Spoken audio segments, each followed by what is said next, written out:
I met a guy on Tinder a few years ago, probably closer to 5 years ago, and it was actually the most terrifying thing that's ever happened to me. We had been chatting for a few days when he asked me out on a date. I agreed, but I was nervous. I'm always very cautious when meeting new people. I made sure to meet in a public place, a busy coffee shop in the middle of the city. I took the bus there because I didn't have a car back then. It was about a half-hour bus ride for me, and I got there about 10 minutes early. I stood out front waiting. After a minute or two, James approached me. When I saw him for the first time, I was relieved. He was tall with broad shoulders, and he looked exactly like his pictures, maybe even a little better. We hit it off right away. We talked for 2 hours, and I found myself laughing and having a great time. We must have lost track of time, and the coffee shop closed. When we left, James offered to drive me home. I hesitated for a moment, but I accepted because I felt like I knew him. We had really been hitting it off, and I was feeling comfortable. I got into his car, and we started driving. We chatted the whole way.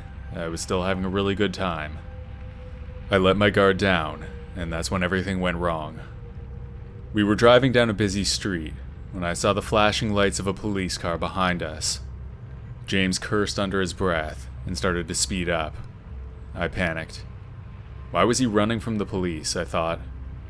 I yelled for him to stop, but he ignored me, and the police car continued to chase us.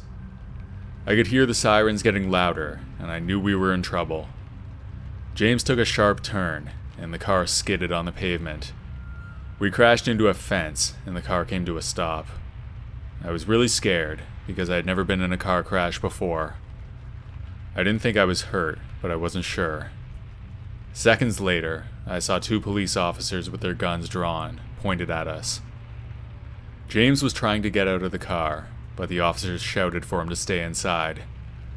I was shaking with fear and crying. What had I got myself into? The police officers handcuffed us and put us into separate cars. I could see James talking to one of the officers, but I couldn't hear what he was saying. After another few minutes, the officers came to me and told me that James was a wanted criminal. He had been on the run, and the car we were driving was stolen. I couldn't believe it. I had been on a date with a criminal. I felt sick to my stomach, and I wanted to go home. The officers took me to the station to basically repeat my side of the story again. After we were done, they called a cab to take me back to my apartment. I couldn't sleep that night. I kept replaying the events of that evening in my head, trying to make sense of it all. I had trusted James, and he turned out to be a total psycho. I didn't know what to believe anymore. It took me a long time to get over what had happened.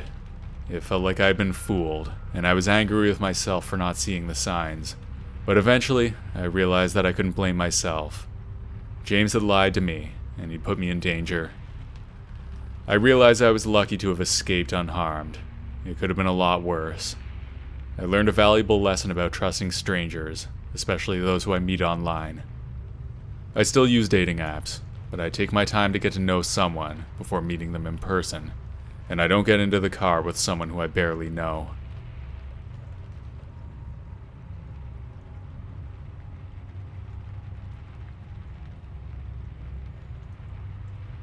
I've met many people on dating apps over the years, and there are other stories I could tell, but this one's about someone who I didn't actually meet. I was at home screwing around on my phone, just cycling through the main apps, Twitter, Instagram, and occasionally checking my Tinder messages. That's when I noticed a new message. It was from a girl named Cassandra. She was pretty, but not unbelievable like some of those fake model profiles that come up sometimes. I'm pretty good at recognizing crap like that. I replied to her message right away, and we had a pretty decent conversation. Nothing deep or anything, but I could tell she was interested. I didn't waste too much time and asked her out soon after that, and she agreed. She suggested a spot in a neighborhood that I didn't know very well, but I wasn't too picky, so I didn't argue. She sent me the location, and I looked it up on Google Maps. I was a little hesitant because when I saw it, it was in a pretty sketchy part of town, but I didn't want to seem like a wimp, so I didn't say anything. As the day of the date approached, I became more and more nervous.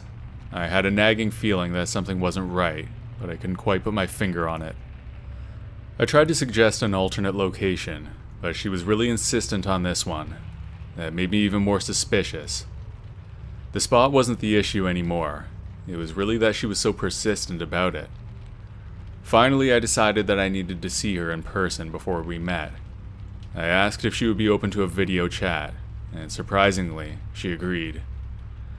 I was really expecting her to refuse or ghost me altogether, but she didn't. When the video call connected, I could see her sitting in a dimly lit room, with her face partially obscured by shadows. Her hair was also covering part of her face. She looked up at me and smiled, but something about her was off. When we started talking, I began to notice more and more inconsistencies. She didn't remember anything that we'd talked about on Tinder. She didn't seem to know much about the city we were in either. And worst of all, she didn't look anything like her pictures. In fact, I could barely recognize her.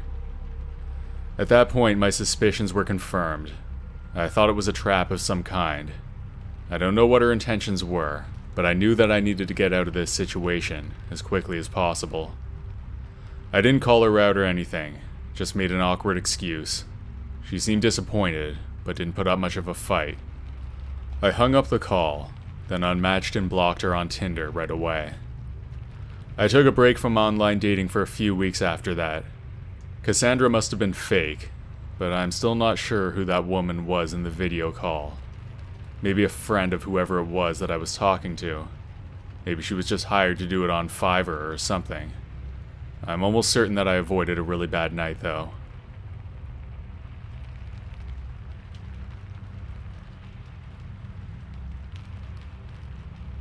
I always had trouble meeting girls when I was younger.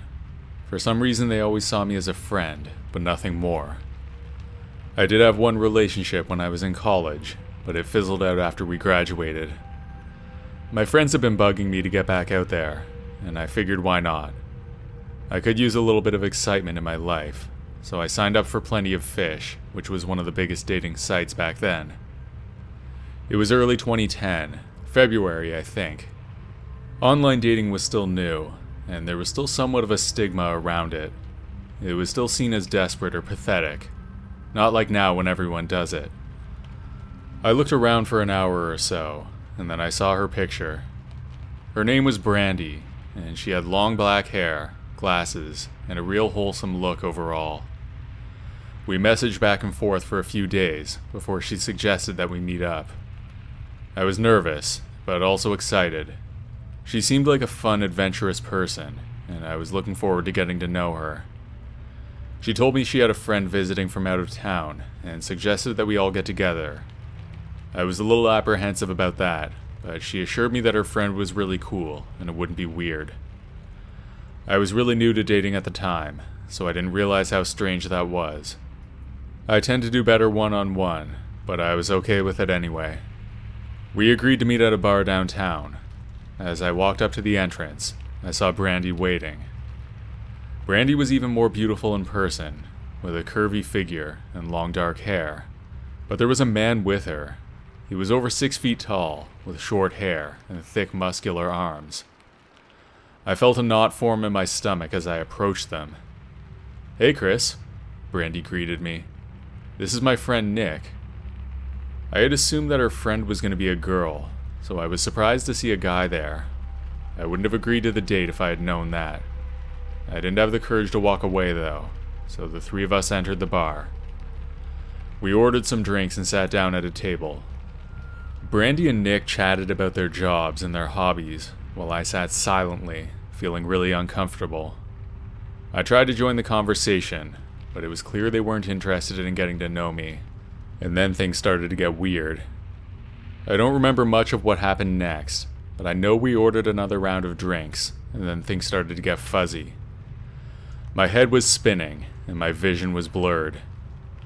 The next thing I knew, I woke up in the back of a car. I tried to scream, but my mouth was covered by duct tape. Panic set in, and I realized what had happened. I had been drugged and kidnapped. I looked up and saw Nick and Brandy in the front seat of the car. They didn't seem to notice that I had woken up. I stayed quiet so they would think I was still asleep. I could hear muffled voices from the front seat, but I couldn't make out what they were saying. After a few minutes, the car finally came to a stop. I could see the glow of a red traffic light. This was my chance, and I had to act fast. I unlocked the door and ran into traffic, almost getting hit by a car on my way. I looked back and saw the stunned look on Brandy's face. I must have had high tolerance for whatever drugs they gave me. I didn't know where I was going, but I knew I had to get out of there as fast as possible. I looked back, and they weren't following me. I guess they didn't want to make a scene. My legs were burning, and my lungs felt like they were on fire, but I didn't stop. I didn't slow down, I just kept pushing myself, driven by fear and adrenaline, even though I knew I had gotten away. I felt in my pockets, but my wallet and phone were both gone. I kept running, but the area was unfamiliar to me. I looked around trying to get my bearings, but I didn't recognize any of the buildings or streets. I didn't even know what part of town I was in. But I knew one thing for sure. I had to get help. I stumbled down the street trying to flag down passing cars, but no one stopped. Nobody even seemed to notice me. I was stumbling, disheveled and desperate. Eventually, someone stopped and asked if I was all right. She was a woman around my mother's age. I was slurring my words and still feeling really woozy. I figured I just looked like some drunk guy, probably why nobody else would stop to help me. I told her what happened to me earlier, and she called the police. Soon enough, a swarm of police officers and paramedics arrived. It was a blur of activity, a whirlwind of chaos and confusion, but through it all, I felt relieved. I was going to be okay. They took me to the hospital first. I was checked for any injuries or lingering effects from the drugs. I was given a clean bill of health and discharged a few hours later. Then the police took me to the station, where I gave a more detailed statement about what had happened. They told me they would do everything in their power to find the people who kidnapped me and bring them to justice. Unfortunately, I wasn't much help because I didn't have any real information from Brandy and Nick, and in the chaos of it all, I didn't bother to get their license plate, and the phone number Brandy gave me was fake. Despite that, they were eventually caught. It was really big news in my town for a while. Among my community, this incident was a big part of the reason that online dating was frowned upon. Like I said, this was over 10 years ago, and everyone uses it now anyway. I've been married now for over 5 years, and I'm thankful I don't have to meet people online anymore.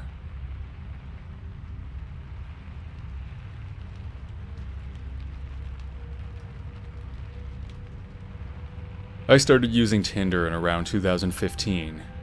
I've had some good experiences and some bad. This is about one of the worst things that ever happened to me on any dating app, though. I was about 2 months out of a pretty serious relationship when I created my profile. I'd used Tinder in the past, but I deleted it when I met my ex. I swiped for about 10 or 15 minutes and eventually caught my first match. His name was Kevin, and he had a nice smile that immediately caught my attention. We chatted for a day or two, and then he soon asked me to meet in person. We decided to meet for a drink at a local bar. The day of the date arrived, and I spent some time getting ready. I wore my favorite dress and did my hair and makeup to perfection. When I arrived at the bar, I saw Kevin standing outside waiting for me. He looked different from his pictures, but it wasn't that bad. He was shorter than I expected and had a nerdy look to him. Nonetheless, I pushed my doubts aside and greeted him with a smile. Everyone lies a little on their profile. I didn't feel like he catfished me or anything. We sat down at a table and ordered drinks. At first, the conversation flowed easily, and we talked about our interests and hobbies. Actually, I was doing most of the talking, and I was really carrying the conversation. I was pretty sure right away that I wouldn't be seeing him again, but I didn't want to be rude, so I stayed. However, as time passed, I started to feel like he was a bit awkward. He kept fidgeting with his hands and avoiding eye contact. It made me feel uncomfortable. I tried to brush it off and continue the conversation, though. I decided to call it a night after a single drink. I was relieved to say goodbye and head home. My place was a short walk away, maybe 10 minutes or less. I walked up the steps of my building, and when I was about to open my front door, I looked down the street and saw Kevin standing there on the sidewalk looking at me. He'd followed me home. The worst part was that he knew where I lived. If I had seen him any sooner, I could have avoided letting him see which building was mine, but it was too late. I hesitated for a few seconds, and then scurried into the lobby of my building.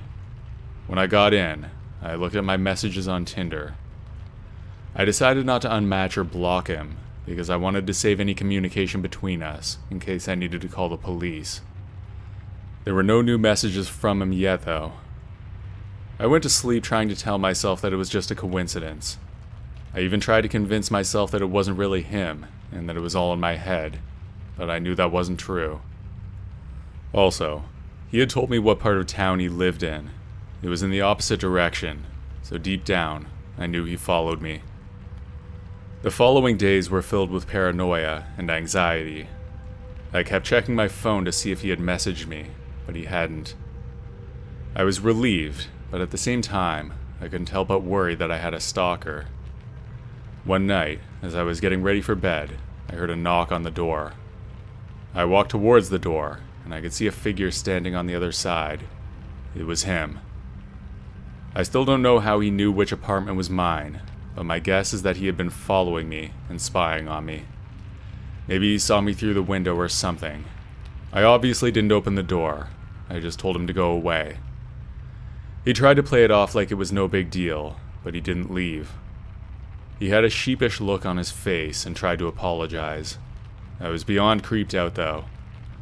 I threatened to call the police, and he left after I did that. I called my brother that night and went over to his place and slept on the couch. I wish that was the end of it, but it wasn't. When I finally got back to my place, things were normal for a while, but I started to run into Kevin on the street way too often. I even started to see him at the gym, even though the one I go to is nowhere near where he said he lived. I did call the police, but there wasn't anything they could do. After a month of this, I decided to move. I got a new place in a different neighborhood, and fortunately, I haven't seen him since. I still feel paranoid sometimes, but I'm pretty sure it's over.